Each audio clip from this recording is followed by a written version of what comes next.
વિડીયોમાં તમે સાંભળ્યું હશે, ભગવાન વિષ્ણુએ પોતાના નામ આ માસને આપ્યું, એટલા માટે તે માસનું નામ પડ્યું પુરુષોત્તમ માસ. આ માસમાં પરિક્રમા કરવાનું ખૂબ મહત્વ છે.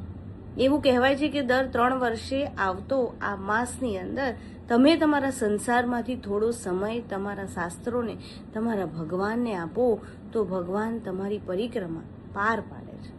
સંસારમાં ચાલતી આ પરિક્રમાને પાર પાડવા માટે ગિરિરાજની પરિક્રમા એક વખત ચોક્કસ કરવી જોઈએ.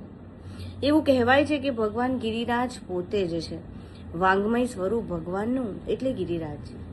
ભગવાને પોતે આ ગિરિરાજ પોતાના ટચલી આંગળીએ ઉપાડ્યો હતો અને પછી તેમની પરિક્રમા પણ કરી હતી.